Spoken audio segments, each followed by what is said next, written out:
Hello guys, you are most welcome on A to Z motivational. आज की video में हम आपको बताएंगे राधा की मृत्यु कैसे हुई। जानिए सब कुछ इस वीडियो में। राधा कृष्ण का प्रेम संसार में एक ऐसी अनमोल धरोहर है जो आत्मिक प्रेम का अद्वितीय उदाहरण है। उनका प्रेम भौतिक सुख सुविधाओं से परे है, सच्चे प्रेम का प्रतीक है। द्वापर युग में भगवान नारायण के कृष्ण अवतार लेने के बाद राधा, जो कृष्ण का अंश थी, यमुना के तट पर वर्षभान कीर्ति के घर जन्म लेती है। उसी समय से राधा कृष्ण की प्रेम कहानी का शुरू आरंभ होता है। कहा जाता है कि राधा जन्म से अंधी थी। उन्होंने स्वर्गलोक से यह वचन लिया था कि केवल कृष्ण की प्रथम दृष्टि से उन्हें संपूर्ण जगत का दर्शन होगा। बचपन में ही कृष्ण अपनी लीलाओं, बांसुरी की मधुर धुन से पूरे बरसाने वासियों का मन मोह लेते थे। राधा कृष्ण का प्रेम बचपन से ही गहरा था। वे 8 वर्ष की आयु से ही प्रेम का आनंद लेने लगे थे।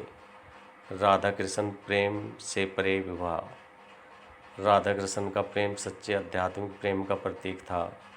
भले ही उन्होंने विवाह नहीं किया था, पर उनके हृदय सदैव एक दूसरे से जुड़े हुए थे।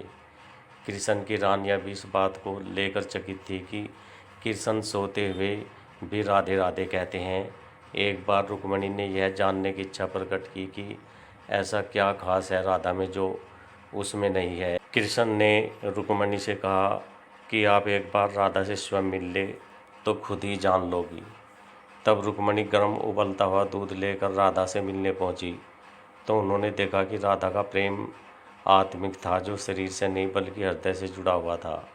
राधा ने बिना सोच कृष्ण के यहाँ से रुक्मिणी दूध लाई है ये सोचकर पी लिया, और वापस लौटकर जब रात को रुक्मिणी कृष्ण जी के पास जाती है, उनके पांव दबाने लगती है तो कृष्ण के पांव में छाले थे। रुक्मिणी ने पूछा, स्वामी ये कैसे हुआ? तो उन्होंने कहा कि जो उबलता हुआ दूध तुम राधा को पिलाकर आई हो, उससे उसके हृदय में छाले हो गए, और राधा का हृदय मेरे चरणों का वास है, इसलिए मेरे पैरों पर छाले लगे हुए हैं। राधा का द्वारिका आना और उसकी अंतिम इच्छा।